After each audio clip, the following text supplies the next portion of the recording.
Hoje eu vou te falar o porquê a sua consciência pesa após você cometer o pecado. E claro, se você está aqui, é porque Deus quer falar com você. Mas para isso precisamos entender o que é o pecado. O pecado, na Bíblia, é definido como a transgressão da lei de Deus. Ou seja, qualquer ato, palavra ou pensamento que vá contra a vontade e os mandamentos de Deus. Em 1 João 3,4 está escrito: todo aquele que pratica o pecado transgride a lei. De fato, o pecado é a transgressão da lei. O pecado é visto como uma escolha humana de se afastar de Deus e de sua justiça. Ele não é apenas uma falha moral, mas uma ruptura do relacionamento com Deus e uma desobediência que nos separa da sua santidade. Como o pecado age? O pecado age de forma enganosa e destrutiva. Ele nos atrai, oferecendo uma satisfação momentânea, mas traz consequências graves tanto espirituais quanto emocionais. Em Tiago 1:14-15, vemos essa dinâmica. Cada um, porém, é tentado quando atraído e engodado pela sua própria concupiscência. Então a concupiscência, havendo concebido, dá à luz o pecado, e o pecado, sendo consumado,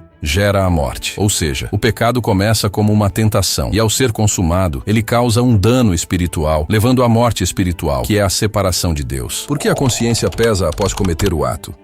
A consciência pesa após pecarmos porque Deus implantou em nós uma consciência moral. Essa consciência nos ajuda a discernir o certo do errado. Quando pecamos, nossa consciência nos acusa, nos fazendo sentir culpa e arrependimento. Romanos 2,15 diz que a obra da lei está escrita em seus corações, testemunhando-lhes também a consciência e os seus pensamentos, mutuamente acusando-se ou defendendo-se. Esse peso é um lembrete interno de que estamos nos afastando de Deus, e ele serve como uma espécie de alerta para buscar o arrependimento. Assim, o peso na consciência é um chamado de Deus, permitindo-nos sentir o mal causado pelo pecado e, ao mesmo tempo, despertando o desejo de restaurar nosso relacionamento com Ele. Deus nos oferece o perdão e a paz, e Ele é fiel para nos acolher quando nos arrependemos, como lemos em 1 João 1:9. Se confessarmos os nossos pecados, Ele é fiel e justo para nos perdoar os pecados e nos purificar de toda injustiça.